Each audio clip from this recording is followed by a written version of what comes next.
This mangaka went from fan to legend, Yukinobu Tatsu's rise explained. What if I told you? One of the most talked about manga creators in recent years? Didn't even set out to become one? No lifelong master plan. No, I'm gonna change manga forever. No grand obsession with becoming a legend. Just someone who happened to be great at drawing. And little by little, became one of the most distinctive voices in modern manga.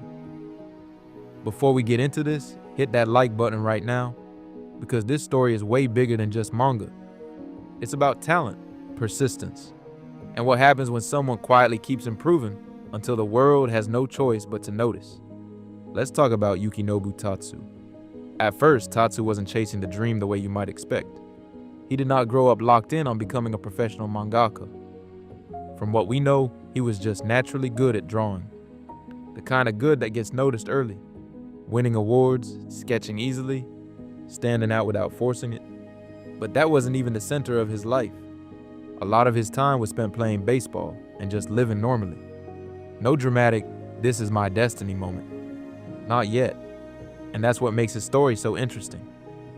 Because some creators start with obsession, Tatsu started with potential. Then junior high changed everything. That was the point where manga stopped being just something fun to read and started feeling like something deeper. He came across darker, more intense works like Berserk and Akira. Stories with weight, violence, atmosphere, emotion. The kind of manga that does not just entertain you. It leaves a mark on you.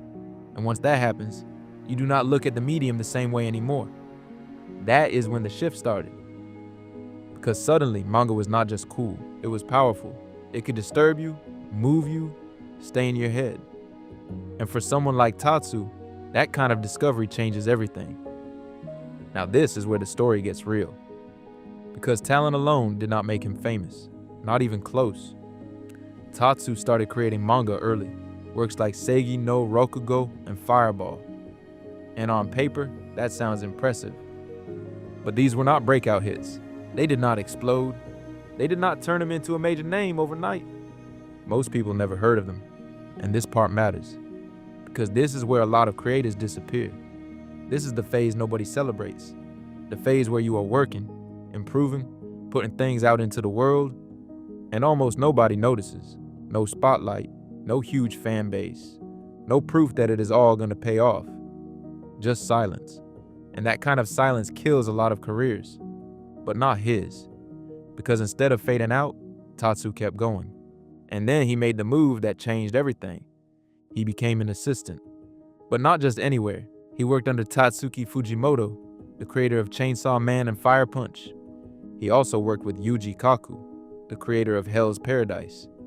And if you know those series, then you already know how important that is. Because those are not ordinary storytellers. Their work is chaotic, aggressive, stylish, emotionally unpredictable.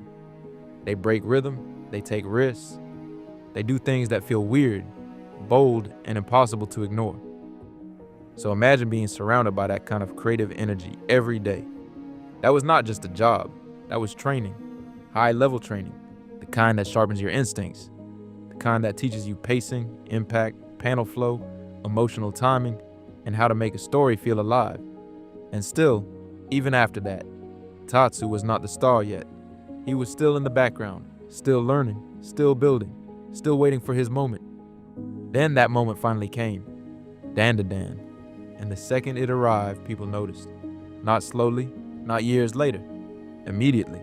Because Dandadan did not feel like everything else. It felt wild, like it was moving at full speed with no brakes. Aliens, ghosts, romance, absurd comedy, insane action, emotional whiplash.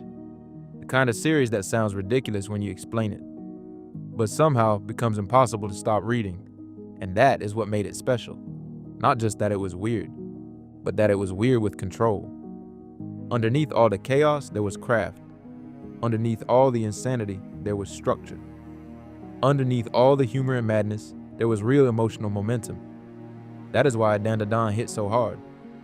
Because it did not feel random, it felt fearless. And suddenly, all those years in the background started making sense.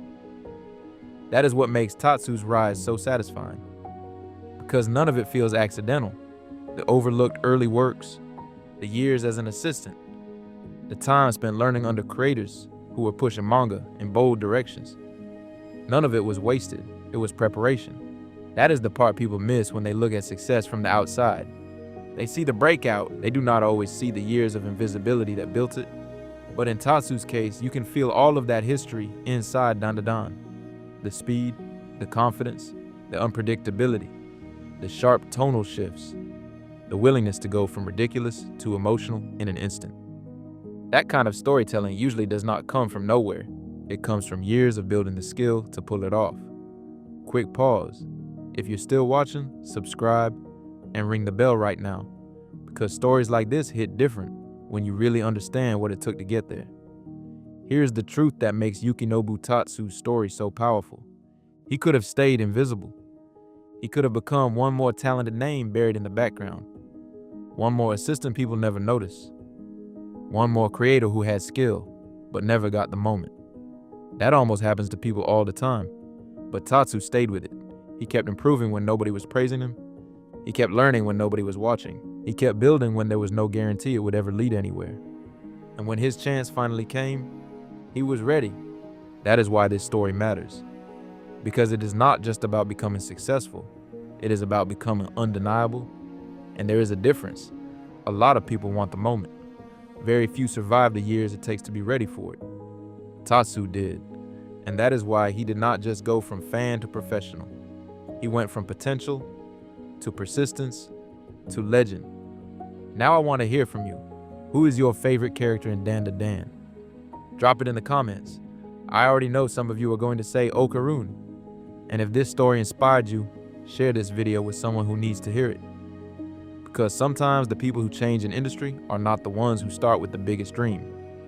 They are the ones who keep going long enough to become impossible to ignore.